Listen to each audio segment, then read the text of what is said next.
Muy buenos días con todos. Hoy hablaremos sobre el concepto y los límites de la psicopatología infantil.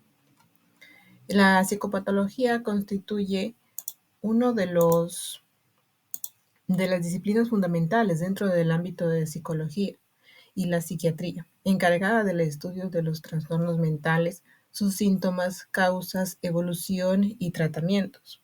Su relevancia no se limita a la descripción clínica del comportamiento o estados anómalos, sino que también implica una amplia y profunda reflexión teórica sobre lo que significa estar enfermo mentalmente, cómo se define y se clasifican estas condiciones y qué criterios se utilizan para distinguir entre la normalidad y la patología. En el tema de los argumentos conceptuales y el diagnóstico en psicopatología, científicos y clínicos, por un lado, los argumentos conceptuales abordan preguntas fundamentales como ¿qué es un trastorno mental? Esta es una categoría objetiva basada en realidades biológicas o una construcción social dependiente del contexto histórico y cultural. Pues estas preguntas remiten a discusiones que se han ocupado a autores como Thomas Szasz, quien cuestionaba la existencia objetiva de las enfermedades mentales, o como Michel Foucault, quien analizó críticamente el papel del poder y de la normalización en la medicina mental. Por otro lado, existen posturas como la de Karl Jasper, quien propuso una fenomenología de los trastornos mentales, enfatizando la comprensión subjetiva del paciente más allá del modo médico tradicional.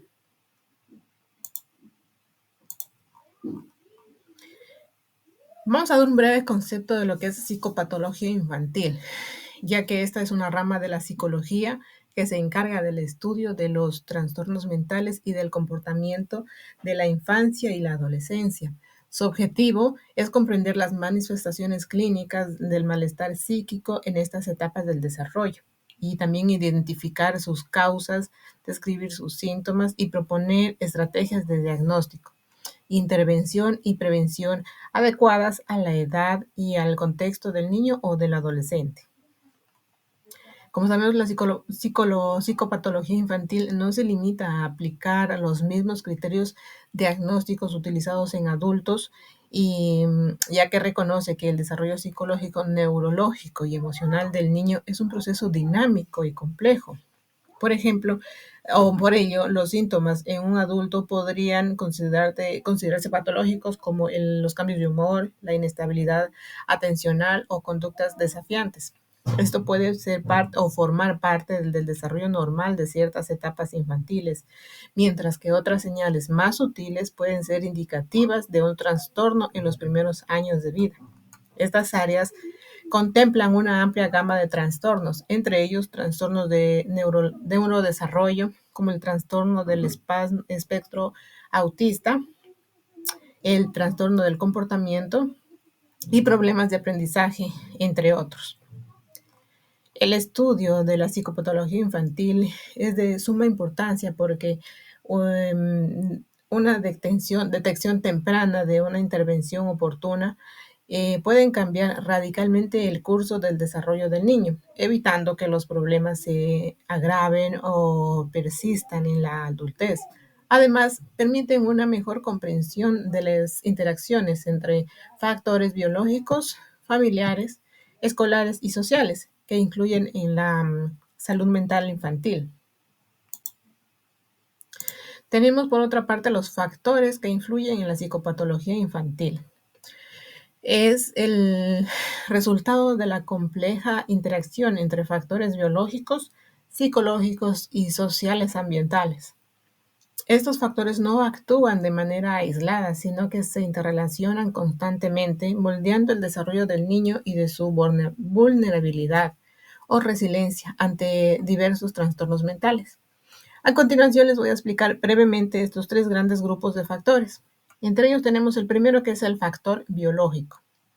Estos se refieren a las influencias genéticas, neurológicas y fisiológicas que pueden predisponer al niño a desarrollar un trastorno psicológico. Entre los más destacados se encuentran la herencia genética, Algunos trastornos como el TDAH, el trastorno bipolar o el autismo tienen una alta carga hereditaria.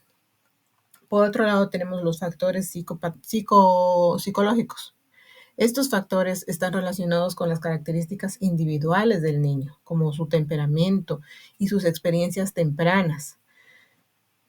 Estas incluyen el temperamento, que algunos niños nacen con disposiciones temperamentales más difíciles, como baja tolerancia a la frustración o alta reactividad emocional, lo que puede dificultar su adaptación social y emocional.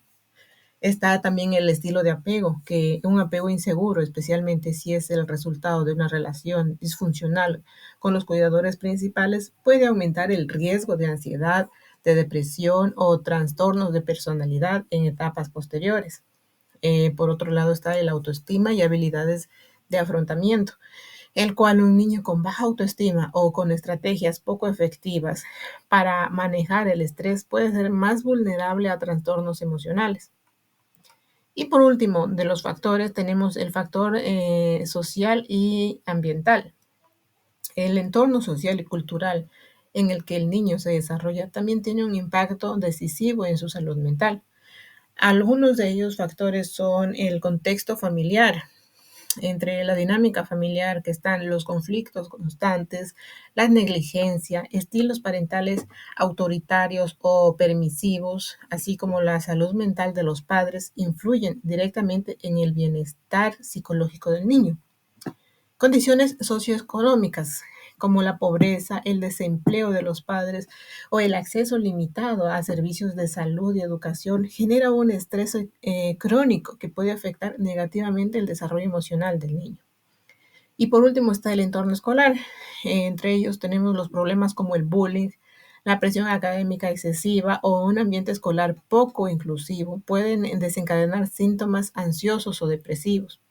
Influencias culturales y medios de comunicación, las normas culturales, expectativas sociales rígidas y la exposición a contenidos inadecuados también pueden afectar la percepción de sí mismos y del mundo en los niños. Tenemos los límites de la psicopatología infantil.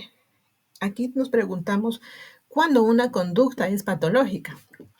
Pues en el ámbito de la psicopatología infantil, uno de los desafíos más complejos es delimitar cuándo un comportamiento que puede ser considerado normal en el desarrollo evolutivo se transforma en una manifestación patológica que requiere atención clínica. Para abordar esta cuestión es esencial partir de una comprensión profunda del desarrollo infantil y reconocer que el comportamiento de los niños es inherente, dinámico y variable. Desde una perspectiva teórica, tenemos autores como Ruther en el 98 y Achenbach en el 91 que han subrayado la distinción entre normalidad y patología en la influencia. No puede establecerse de manera rígida, sino que se debe tener en cuenta varios aspectos físicos. Por ejemplo, no físicos, sino que varios factores que son el contexto evolutivo, la intensidad de la conducta, su duración, su frecuencia y el impacto que genera en el desarrollo global del niño. Está también la diferencia entre comportamientos normales y patológicos, lo cual un comportamiento normal en la infancia es aquel que se encuentra dentro de los márgenes esperados para la edad y el contexto cultural del niño, aunque puede resultar ocasionalmente problemático o desafiante para los adultos.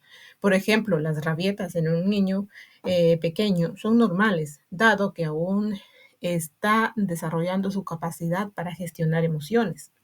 En cambio, un comportamiento patológico implica una desviación significativa de las expectativas evolutivas que, además de ser inadecuadas para la edad del niño, suelen presentar características como persistencia más allá del periodo evolutivo esperado, intensidad desproporcionada respecto a la situación que la desencadena, frecuencia elevada o aparición en múltiples contextos, impactos negativos en el funcionamiento social, académico o familiar del niño. Así, la psicopatología infantil no se define únicamente por la presencia del síntoma, sino que también por su efecto en la calidad de vida del niño y de su entorno.